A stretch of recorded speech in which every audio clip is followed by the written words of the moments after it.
నిన్నటి current affairs లోని చివరి ప్రశ్నకు సమాధానం. భారతదేశంలో జాతీయ విపత్తు నిర్వహణ అథారిటీకి ఎవరు నాయకత్వం వహిస్తారు? భారతదేశంలో జాతీయ విపత్తు నిర్వహణ అథారిటీకి ప్రధానమంత్రి ఎక్స్ అఫీషియో చైర్పర్సన్ గా ఉంటారు. ఒక కేబినెట్ మంత్రి వైస్ చైర్పర్సన్ గా 8 మంది సహాయ మంత్రులు సభ్యులుగా ఉంటారు. భూకంపాలు, వరదలు, తుఫానులు వంటి ప్రకృతి వైపరీత్యాలకు దేశం సిద్ధంగా ఉండడానికి ఇది సహాయపడుతుంది.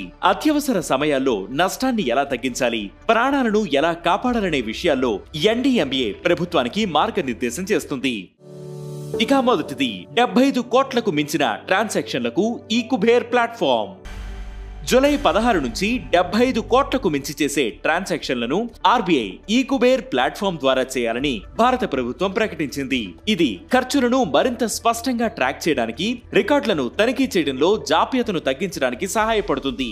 గతంలో 500 కోట్లకు మించిన చెల్లింపులు మాత్రమే ఈ కుబేర్ ద్వారా జరిగేవి. ఇక రెండవది, ప్రధాని మోదీకి నమీబియా అత్యున్నత పౌర పురస్కారం. నమీబియా పర్యటనలో భాగంగా ప్రధాని నరేంద్ర మోదీ ఆ దేశ అత్యున్నత పౌర పురస్కారాన్ని అందుకున్నారు.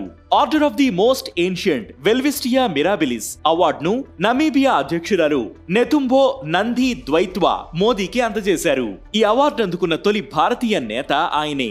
మోదీకి ఇది 27వ అంతర్జాతీయ పురస్కారం. ఇక మూడవది, చెన్నై పోర్టుకు Japan coast guard ship. Japan global ocean voyage training లో భాగంగా జేసీజీఎస్ ఇట్సుకుషియా అనే జపాన్ కోస్ట్ గార్డ్ షిప్ 6 రోజుల పర్యటన కోసం జూలై 7న చెన్నై పోర్టుకు చేరుకుంది. ఈ కార్యక్రమం ఇండో పసిఫిక్ ప్రాంతంలో ఇరు దేశాల కోస్ట్ గార్డ్ల మధ్య సమన్వయాన్ని మెరుగుపరుస్తుంది. ఇక నాలుగవది, న్యూఢిల్లీలో 11వ ఇండియా మెయిజ్ సమ్మిట్. జూలై 7న కేంద్ర వ్యవసాయ మంత్రి శివరాజ్ సింగ్ చౌహాన్ న్యూఢిల్లీలో FICCI and Indian institute of maize research నిర్వహించిన 11వ ఇండియా మెయిజ్ సమ్మిట్ ను ప్రారంభించారు. మొక్కజొన్న ఉత్పత్తిని పెంచడానికి, రైతుల ఆదాయాలను పెంచడానికి ఆయన ఒక కొత్త ప్రణాళికను ప్రవేశపెట్టారు.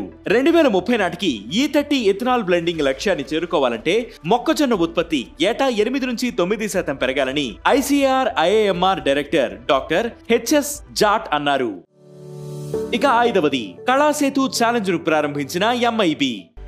సమాచార ప్రసార మంత్రిత్వ శాఖ తన వేవెక్స్ స్టార్టప్ యాక్సిలరేటర్ ప్లాట్ఫామ్ ద్వారా Kalasetu real time language tech for Bharat challenge ను ప్రారంభించింది.